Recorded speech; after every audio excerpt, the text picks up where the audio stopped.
बिस्मिल्लाहिर्रहमानिर्रहीम। अस्सलामु अलैकुम माय डियर स्टूडेंट्स, रब्बे ज़िदनी इल्मा। इस दुआ के साथ कि अल्लाह ताला आपके इल्म में बेतहाशा इजाफ़ा फरमाए, हम नए लेक्चर का आगाज़ करते हैं। दीवार क्या गिरी मेरे कच्चे मकान की, लोगों ने मेरे आंगन से रस्ते बना लिए। ये बात बिल्कुल डीएनए के साथ भी सच साबित हुई। एक दफ़ा डीएनए का मॉलिक्यूल डिस्कवर हुआ तो फिर एक नया ईरा खुल गया, और उस नए ईरा में बहुत से scientist they jumped in to unlock the secrets of nature. इन्हीं में से एक सीक्रेट ये भी था that we want to discuss today, and that very secret is how DNA make its copies. इसको हम अपनी मेडिकल साइंसेस में, बायोलॉजी में क्या बोलते हैं? रेप्लिकेशन। जब भी हम टर्म यूज करते हैं रेप्लिका, इसका मतलब है कॉपी, राइट? इस हाथ की ये वाला हाथ क्या है? Replica, exact copy. तो एक डीएनए अपने जैसे नए मॉलिक्यूल्स कैसे बनाता है, कैसे रेप्लिकेट करता है, इसी प्रोसेस को आज हम यहाँ पर अंडरस्टैंड करेंगे। और इसके लिए let's move to the whiteboard. Yes my dear students, chapter number 20, lecture number 7, and article under discussion is replication। जैसे मैंने आपको इंट्रोडक्शन में बताया कि डीएनए अपनी कॉपी कैसे बनाता है, यानी कि जब मैं टर्म यूज करता हूं रेप्लिका, तो इसका मतलब है कॉपी। तो replication, process of making copies, is called as replication. आपको ये बात याद है कि मेरे पास डीएनए एक डबल हेलिकल स्ट्रक्चर था, और जब मैं डबल हेलिकल स्ट्रक्चर की बात करता हूं तो इसे हम किसी हद तक यूं ड्रॉ कर सकते हैं, राइट? आपको समझाने की गर्ज से बात कर रहा हूं। फर्ज कर लेते हैं कि ये मेरा डीएनए का मॉलिक्यूल है। मेरा वजूद इस कायनात में दो हस्तियों की वजह से है, जिनमें से जाहिर है एक मेरे ग्रेट फादर हैं और एक मेरी ग्रेट मदर हैं। ये वाला प्रोसेस आपको डीएनए के लेवल पे भी नजर आ रहा है कि इनमें से एक स्ट्रैंड मुझे अपनी ग्रेट मदर से मिला है और एक स्ट्रैंड मुझे अपने फादर से मिला है। आए आपको डिफरेंशिएट करने के लिए इनमें से एक स्ट्रैंड को ब्लू कर देते, something like it. So one strand is blue, one strand is red. एक स्ट्रैंड मुझे अपने ग्रेट फादर से मिला है और एक स्ट्रैंड मुझे अपनी ग्रेट मदर से मिला है। फर्ज कर लेते हैं कि मैं एक सेल हूं, राइट? और अब मैं अपने से दो नए सेल बनाना चाहता हूं, तो मुझे क्या करना पड़ेगा? मुझे इस जैसा एक और डीएनए बनाना पड़ेगा, राइट? इसकी मिसाल ऐसे ही हमारे डियर स्टूडेंट्स कि अगर मेरे पास 100 रुपीज़ हों और वो 100 रुपीज़ मैंने दो लोगों को देनी हो, कितने 100, तो उसका सिर्फ एक ही पॉसिबल वे हो सकता है। समझने की कोशिश करते हैं कि ये मेरे पास एक बॉक्स है और इस बॉक्स में इस वक्त 100 रुपीज़ पड़े हुए हैं, और मेरी विश ये है कि मैं इन 100 रुपीज़ को दो बंदों को दूं। So it is an organism A and it is organism B. मैं इन दोनों को 100 रुपए देना चाहता हूं, जबकि मेरे पास इस स्टॉक में सिर्फ 100 रुपए ही पड़े हैं। तो इसका एक ही वे हो सकता है कि मैं इस तरह के 100 रुपए और अर्न करूं या इस जैसे 100 रुपए और बना लूं। अगर मैं 100 रुपए और बना लूं तो जाहिर है अब इस बॉक्स में वैल्यू क्या हो जाएगी? 200। तो उसमें से मैं 100 इस ऑर्गेनिज्म ए को दे दूंगा और 100 मैं इस ऑर्गेनिज्म बी को दे दूंगा।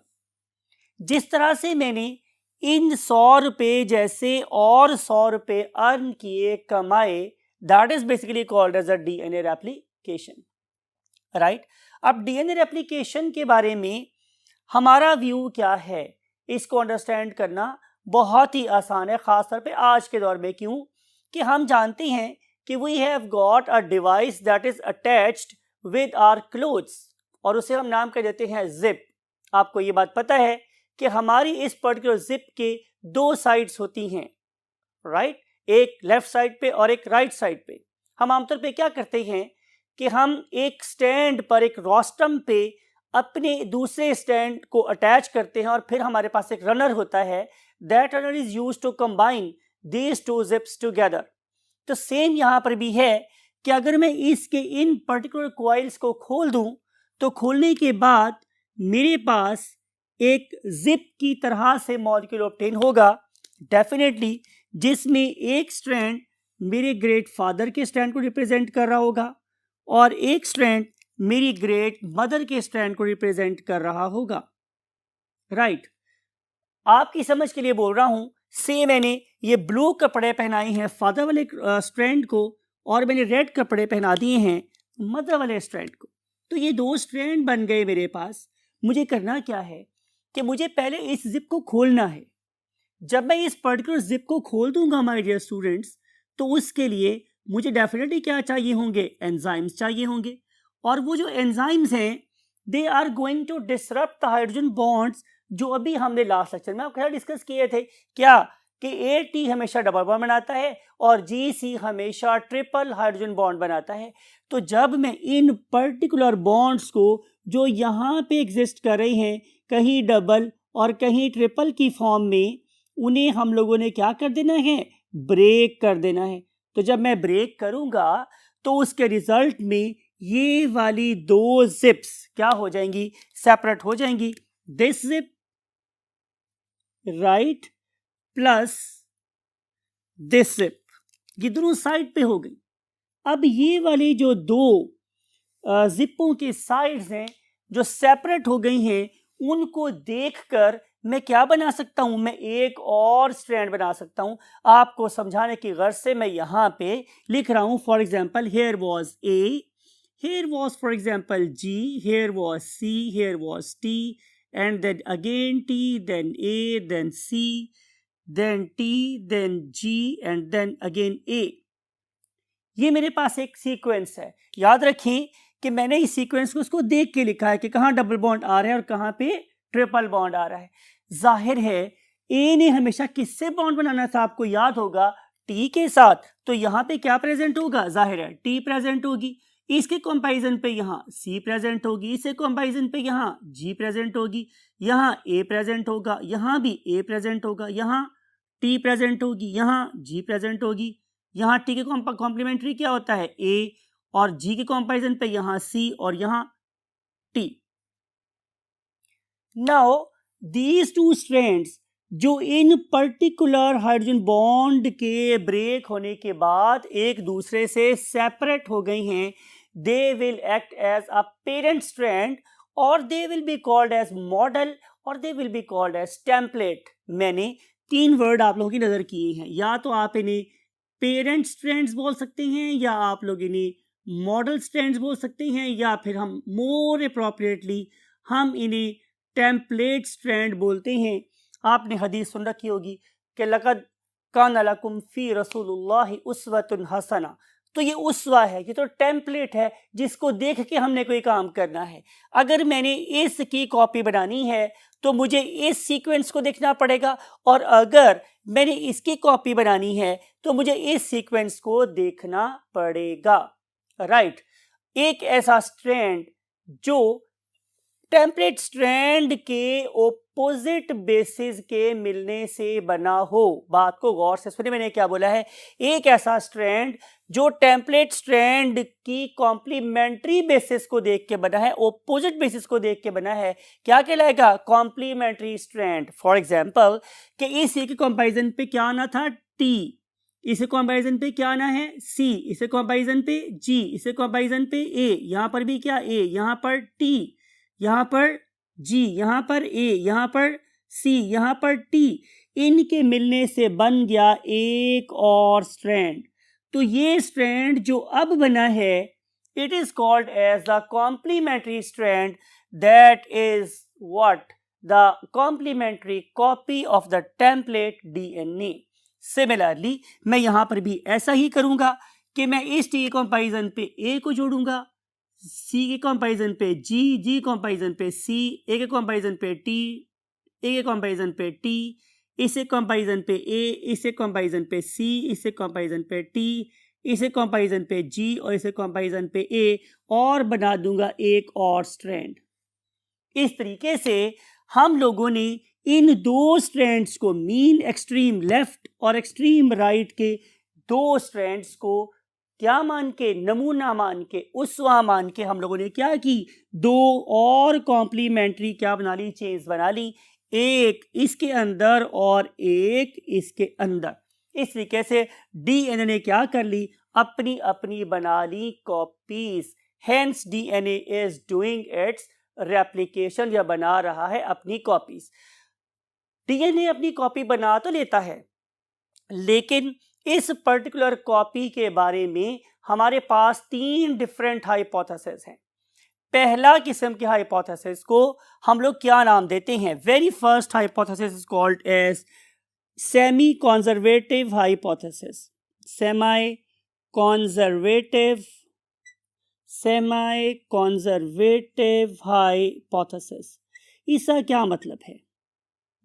इसका मतलब ये है कि बात को सुनेंगे गौर से, राइट, कि जब हम एक पेरेंटल डीएनए को क्या करते हैं, इन बॉन्ड्स को ब्रेक करने के बाद दो पेरेंटल स्ट्रैंड्स में सेपरेट कर देते हैं, तो उनके अंदर वाली साइड पे क्या बनती हैं, नई कॉपीज।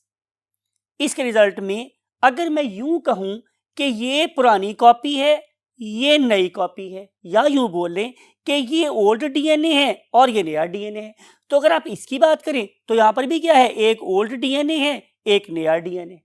अगर मैं ऐसा करूं कि मैं इसको एज सच उठा के एक सेल में डाल दूं और इसे उठा के दूसरे सेल में डाल दूं, तो क्या होगा, नए बनने वाले डॉटर सेल में 50% डीएनए ओल्ड होगा और 50% डीएनए न्यू होगा, राइट।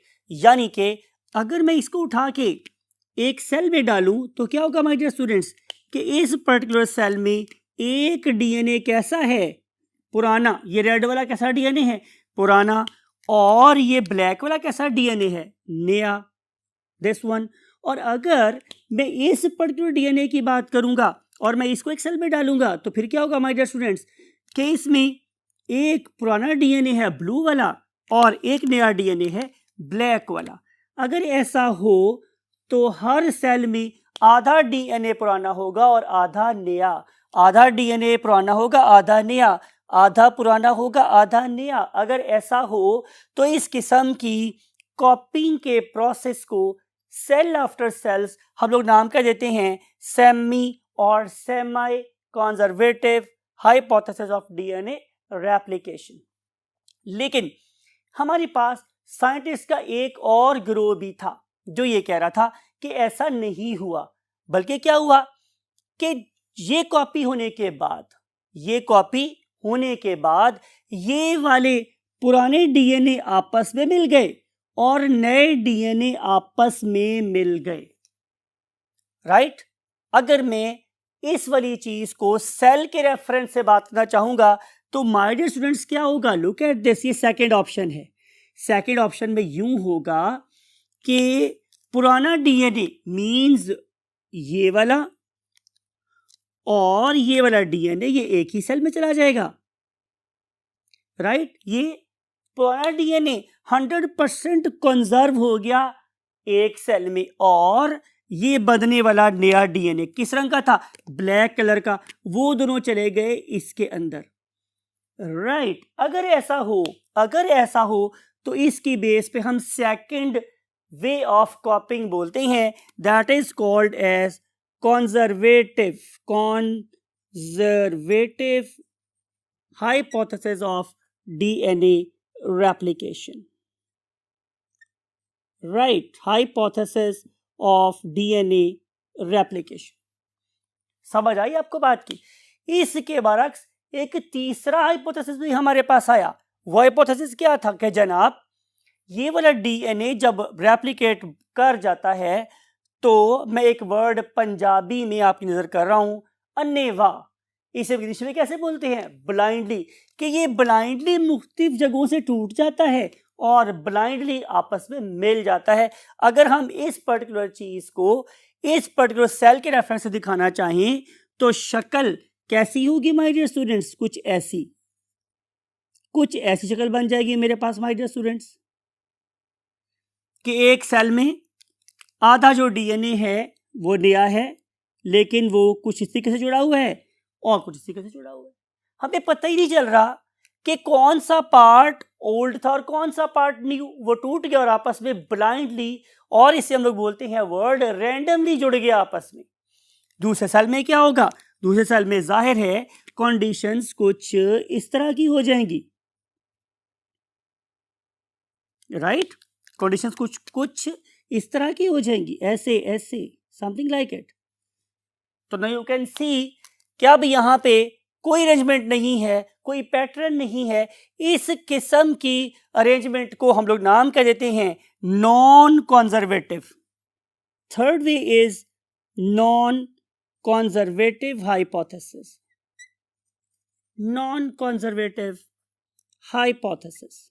अब सवाल ये है कि क्या हम साइंटिस्ट इन तीनों की तीनों बातों को सिर्फ सोचते ही रहें या इसको चेक करने के लिए कोई एक्सपेरिमेंट भी करें? तो हमारे पास साइंटिस्ट का एक यू कैन से ग्रुप था that was led by the two very great you can say scientist. One of them was Meselson, other one was Stahl. उन्होंने एक एक्सपेरिमेंट किया। एक्सपेरिमेंट में उन्होंने ये साबित किया कि इनमें से कौन सा वे ऑफ रेप्लिकेशन ठीक है। उसको अंडरस्टैंड करने के लिए मूव करते हैं next part of the board पे।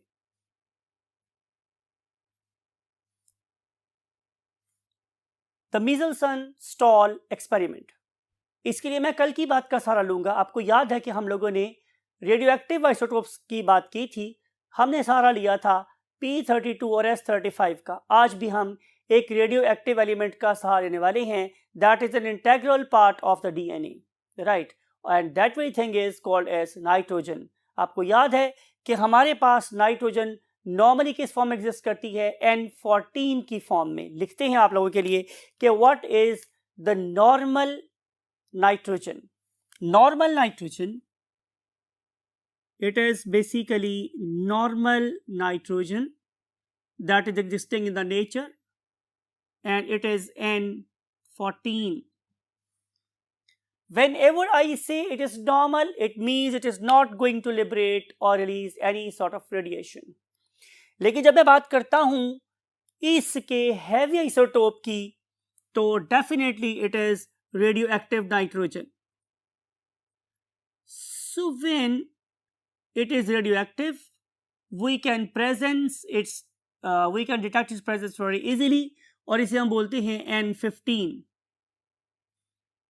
Definitely अगर मैं डेंसिटी के रेफरेंस से बात करूंगा तो this very element is light, ये हल्का होता है, and this very element is definitely denser or heavy, right? हमने करना क्या है my dear students? हम लोगों ने लेनी है एक petri plate. Look at this, ये हमने ले ली एक पेट्री प्लेट।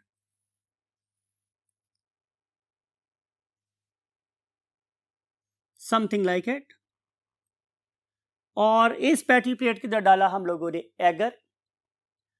पढ़े लिखे बच्चे हैं, आप लोगों को पता है एगर क्या होता है। और उस पर्टिकुलर एगर को हमने अलाउ किया कि वो क्या हो जाए? ठंडा। और जब ठंडा होगा तो क्या हो जाएगा? सॉलिडिफाई।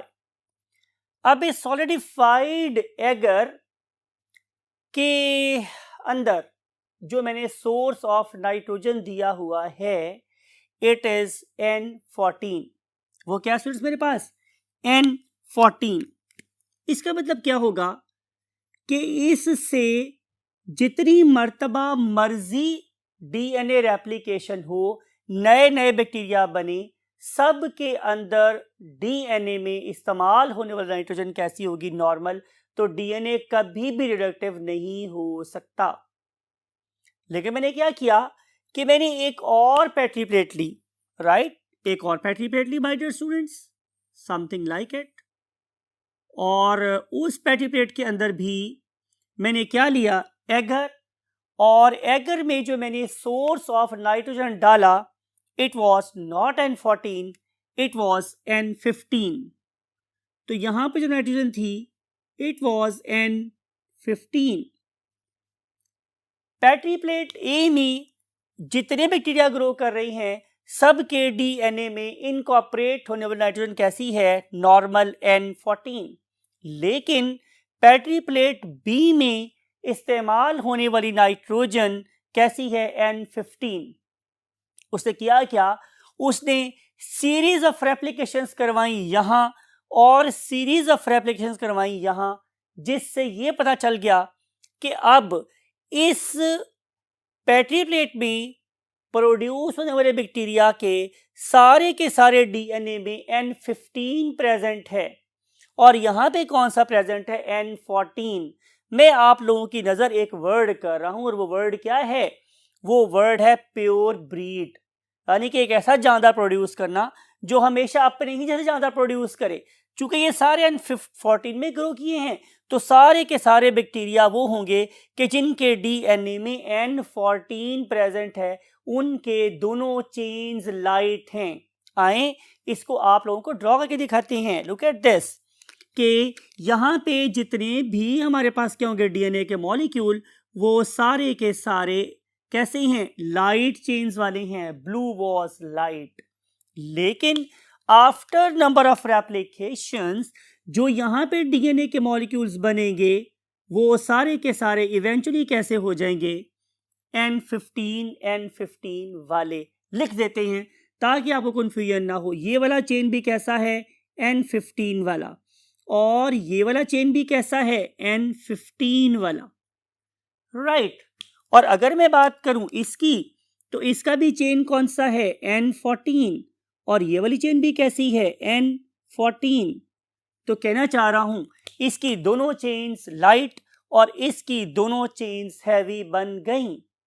अगले काम उन्होंने क्या किया कि उन्होंने एक और पैटी प्लेट ली। लुक एट दिस, एक पैटी प्लेट ली, राइट, और उस पर्टिकुलर पैटी प्लेट में डाल दिया एगर, और एगर में जो सोर्स ऑफ नाइट्रोजन रखा इट वॉज N15, राइट। और N15 देने के बाद उन्होंने कुछ बैक्टीरिया लिए इस तरह के, उसको इसमें डाल दिया, राइट, समथिंग लाइक इट। और कुछ बैक्टीरिया लिए इस पैटी प्लेट में से जिन्हें मैं रेड डॉट से शो कर रहा हूं, they are something like it, right. अब क्या होगा माय डियर स्टूडेंट्स कि यहां पर होगी replication. They will use the source of nitrogen as N15 from this petri plate. उसके रिजल्ट में क्या होगा, उसके रिजल्ट में माय डियर स्टूडेंट्स जो ऑर्गेनिज्म यहां प्रोड्यूस करके रेप्लिकेट करेगा, चूंकि उसे N15 मिल रहा है, तो इसके टेम्पलेट से जो नया डीएनए बनेगा वो भी कैसा होगा, जाहिर है N15 जैसा ही होगा। लेकिन जो बैक्टीरिया यहां इस पैटी प्लेट से यहां पे लिए गई हैं उनका टेम्पलेट कैसा था, उनका टेम्पलेट था N14 जैसा, और जो उसकी कॉपी बनेगी वो कैसी होगी, वो जाहिर है N15 जैसी होगी, राइट। तो यहां पे दो किस्म का क्या बन जाएगा डीएनए, एक हैवी चेन वाला और एक लाइट चेन वाला, और यहां पे दोनों हैवी चेन वाले और हैवी चेन वाले। अब इन साइंटिस्ट ने किया क्या, इनको इवेलुएट किया। सवाल ये था इनके हैवीनेस को कैसे इवेलुएट किया जाए। एक वे तो मेरे पास ये था कि मैं इन पर्टिकुलर स्ट्रैंड्स की रिडक्टिविटी चेक कर लूं। That was not so easy. उन्होंने इसके लिए एक और मेथड यूज किया। आइए देखते हैं कि वो मेथड क्या था। इसके लिए we have to go to the last part of the word. Yes my dear students, बात आप लोगों के साथ हो रही थी कि उन्होंने इस N14 और N15 वाले डिफरेंट टाइप्स के डीएनए को जो डिफरेंट टाइम पे हार्वेस्ट किए गए थे उनको करना था एनालाइज। मैंने कहा था कि एनालाइज का तरीका तो ये था कि मैं रिलेटिविटी चेक कर लूं, लेकिन it was not that easy, right, क्योंकि डीएनए का मॉलिक्यूल तो बहुत माइक्रोस्कोपिक होता है। आपको याद होगा कि हमने कितने लंबे चौड़े डीएनए को कितनी सी जगह पे पैक कर दिया था। तो इतनी चीज को डिफरेंशिएट करके देखना क्या था, बहुत मुश्किल था। तो उन्होंने एक इनडायरेक्ट वे ढूंढा किसको एनालाइज करने के लिए, डीएनए की डेंसिटीज को एनालाइज करने के लिए। उन्होंने इसके लिए गौर फिक्र शुरू किया। तो उन्हें पता चला कि अगर हम पीरियोडिक टेबल पे गौर करें तो पीरियोडिक टेबल के एक्सट्रीम लेफ्ट पे बॉटम पे एक मॉलिक्यूल है जिसका नाम होता है सीजियम, राइट। ये सबसे बड़े रेडियस वाला मॉलिक्यूल है, बिकॉज के रेडियस राइट टू लेफ्ट बढ़ता है और टॉप टू बॉटम भी बढ़ता है। तो रेडियस सबसे बड़ा किसका था, सीजियम का। और इसके नीचे क्या होता है, फ्रांसियम, जो इससे भी बड़ा है लेकिन वो रेडियोएक्टिव था और बहुत कम मिकदार में प्रेजेंट है। तो क्यों ना उसको भूला जाए और सीजियम को ही अपने माइंड में रखा जाए। उन्होंने क्या किया, उन्होंने लिया इसका एक salt that is called as the caesium chloride. फिर उन्हें सीजियम क्लोराइड का बनाया सॉल्यूशन। याद रखने वाली बात यह है कि एक बड़े मॉलिक्यूल्स का सॉल्यूशन बन गया है। फिर उन्हें क्या किया, उन्होंने इस पर्टिकुलर सीजियम क्लोराइड के सॉल्यूशन को एक हाई स्पीड 6500 आरपीएम वाली सेंट्रीफ्यूगेशन मशीन के ऊपर से स्पिन किया। स्पिन करने के बाद क्या हुआ, इसके अंदर एक डेंसिटी ग्रेडियंट एस्टैब्लिश हो गया। आपको विजुअलाइज कराने के लिए ऐसा करता हूं कि मैं एक डायग्राम बनाता हूं। Look at this. ये मेरे पास वो ट्यूब थी जिसके अंदर सीजियम क्लोराइड के सॉल्यूशन को क्या किया गया था, यू कैन से स्पिन किया गया था। अब आप ये इमेजिन करें कि ये एक ट्यूब है जिसे हम बोलते हैं फॉल्कन ट्यूब, ठीक है। इस फॉल्कन ट्यूब में हमने सीजियम क्लोराइड को इतना भरा हुआ था। तो मैं कहना ये चाह रहा हूं कि अगर मैं यहां पे देखूं तो यहां पे नंबर ऑफ लाइंस कंसिडर करें कितनी है। फिर अगर मैं यहां पे देखूं तो नंबर ऑफ लाइंस कितनी है, यहां देखूं तो नंबर ऑफ लाइंस कितनी है। तो आपको वाज़ेह तौर पे नजर आ रहा है कि नीचे amount of caesium chloride atom ज्यादा है, यहां पे और कम है, यहां पे और कम है और यहां पे सबसे कम है। यही काम बेसिकली सेंट्रीफ्यूगेशन करती भी है, राइट। तो सीजियम क्लोराइड के मॉलिक्यूल्स की डेंसिटी नीचे सबसे ज्यादा, यहां पे और कम और कम और कम और यहां पे सबसे कम। Why they designed this particular gradient, वजह यह है कि अब मैं क्या करूंगा कि मैं अब इसमें छोड़ दूंगा क्या, डीएनए जो मैंने डिफरेंट टाइम्स पे क्या किए थे, आइसोलेट किए थे, राइट। आपको पता है कि अगर मैं किसी कार को साइकिल से रुकना चाहूं तो नहीं रुक सकती। अगर मैंने एक कार को रुकना हो तो मुझे एटलीस्ट एक कार ही चाहिए होगी, राइट। और वो दोनों सेम स्पीड की भी होनी चाहिए, सेम मोमेंटम की भी होनी चाहिए, तभी वो टकरा के रुकेंगी। तो ये वाला प्रिंसिपल हमने यहाँ पे भी अप्लाई किया है कि हमेशा डीएनए का मॉलिक्यूल वहां जाके रुकेगा कि जहां उसकी डेंसिटी इसकी डेंसिटी से क्या करेगी, मैच कर जाएगी। तो हमने क्या देखा कि जब मैंने डीएनए को इसके अंदर डाला तो डीएनए 3 डिफरेंट जगहों पे जाके रुक गए। एक पॉइंट ए पर, राइट, एक पॉइंट बी पर और एक पॉइंट सी पर। 3 डिफरेंट जगहों पे डीएनए जाके सस्पेंड हो गया। ऐसा क्यों था, ऐसा अंडरस्टैंड करना हमारे लिए बिल्कुल मुश्किल बात नहीं है। और इससे जो डिडक्शन हम करेंगे वो भी बहुत आसान सी बात है कि जब हमने N15 वाले स्ट्रैंड को N15 वाले एनवायरनमेंट में ही रखा हुआ था तो जाहिर है क्या हुआ कि यहाँ पे N15 वाले स्ट्रैंड की कॉपी भी कैसी हुई, N15 वाली। तो दोनों स्ट्रैंड कैसे हो गए, N15 वाले, और ये थे सबसे हैवी स्ट्रैंड, तो वो सबसे ज्यादा डेंसर इलाके में जाके रुके। फिर मैंने ये देखा कि मेरे पास इस तरह के स्ट्रैंड भी थे कि जहां N14 के साथ ही मिल रहा था, N14 के साथ ही मिल रहा था। तो जब N14 से मिलेगा तो जाहिर है हमेशा lightest chain of DNA molecule develop होंगे।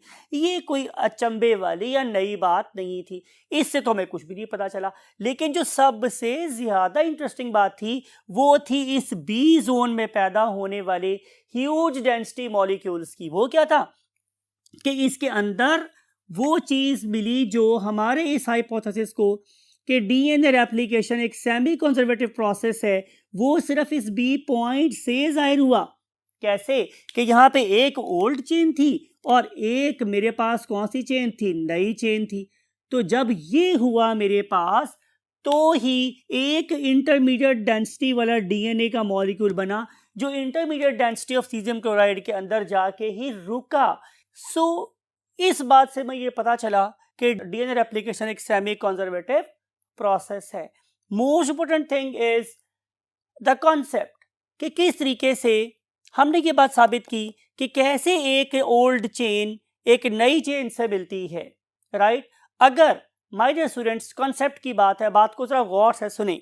अगर ऐसा होता कि हमारे पास conservative way of DNA replication हो रहा होता, तो फिर मेरे पास सिर्फ और सिर्फ दो किस्म के डीएनए बनते।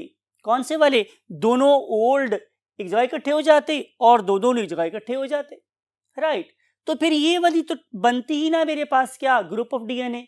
अब हम टेस्ट करते हैं तीसरी किस्म के कॉन्सेप्ट को कि जनाब डीएनए जब बनता है तो वो पीसेस में ब्रेक हो जाता है, और पीसेस में ब्रेक हो जाने के बाद फिर क्या होगा? वो आपस में रैंडमली जुड़ जाएगा। अगर ऐसा होता तो कोई बच्चा आप में से गैस कर सकता है कि फिर यहाँ पे क्या कंडीशन होती? Anybody in the class? Very good, आपने बिल्कुल सही बोला है। तो फिर यूं होता कि यहाँ तो एक अजीबो गरीब सा यूनिफॉर्म डेंसिटी वाला डीएनए बन जाता। किसी का मैस कम होता, किसी का ज्यादा, किसी का और ज्यादा, किसी का कम, किसी का ज्यादा। तो हमारे पास ये तीन डिस्टिंक्ट जोन्स ना बनते, राइट? अगेन बता रहा हूं, अगर हमारे पास non conservative way of replication होता, दैट वाज हाइपोथेसिस नंबर 3, तो फिर मेरे पास मुख्तलिफ डेंसिटीज वाले डीएनए बनते जो इस पर्टिकुलर सीजियम क्लोराइड में यूनिफॉर्मली डिस्ट्रीब्यूटेड रहते। और अगर बनते मेरे पास कौन से? कंजर्वेटिव वे वाले में, तो सिर्फ और सिर्फ मेरे पास दो किस्म के डीएनए बनते, एक लाइट और एक हैवी। लेकिन जब मैं बात करता हूं कि जनाब सेमी कंजर्वेटिव रेप्लिकेशन होती है, तो उसके रिजल्ट में जाहिर है कि ये तीसरी किस्म का डीएनए भी बनता है जिसके अंदर एक चेन लाइट होती है और एक चेन हैवी। अब हम बात करेंगे उस पर्टिकुलर डायग्राम की जो आपकी बुक में बनी हुई है। वहां पे आप लोगों को तीन डिफरेंट किस्म के छोटे छोटे ग्राफ बनाए गए हैं। अगर मैं उन पर्टिकुलर ग्राफ्स को आप लोगों के लिए यहाँ पे ड्रॉ करूं किसी और वे में, तो मुझे क्या पता चलेगा कि एक ग्राफ है जो इतना ऊंचा है, राइट? और एक ग्राफ है जो हाइट के रेफरेंस से फॉर एग्जांपल इतना ऊंचा है, और एक ग्राफ है जो हाइट में इन दोनों के कहाँ है? दरमियान में है। Something like it, right? ये ग्राफ बता रहा है उन पर्टिकुलर डीएनए मॉलिक्यूल्स की डेंसिटी को कि जहाँ पे दोनों स्ट्रैंड N14 N14 वाले हैं, और ये बता रहा है जहाँ पे दोनों स्ट्रैंड N15 N15 वाले हैं, और यहाँ पे हाइट जो है वो इन दोनों के दरमियान में है, तो यहाँ पे N15 N14 वाले प्रेजेंट है। और अगर हम पीक्स की बात करेंगे तो यहाँ पे पीक बनेगी सिर्फ एक, यहाँ पर पीक बनेगी एक, लेकिन यहाँ पे जो पीक्स बन रही होंगी वो कैसी होंगी? वो हमें नजर आएंगी माय डियर स्टूडेंट्स कुछ ऐसी, समथिंग लाइक इट, जिसमें जो पहली पीक है वो रिप्रेजेंट कर रही है N14 को और दूसरी पीक रिप्रेजेंट कर रही है N15 को। तो इन पीक्स का यहाँ पे बनना और इस सीजियम क्लोराइड सॉल्यूशन के अंदर तीन डिफरेंट लेवल्स पे डीएनए का सस्पेंड होना इस बात पे मोहरसत कर देता है कि DNA replication is a semi conservative process. That's it for today. इस उम्मीद के साथ कि आपको ये टॉपिक ज़रूर समझ आया होगा, और इस उम्मीद के साथ कि आप इस इल्म को इंसानियत के फ़ायदे के लिए ज़रूर इस्तेमाल करेंगे और अपने ग्रेट पेरेंट्स का बहुत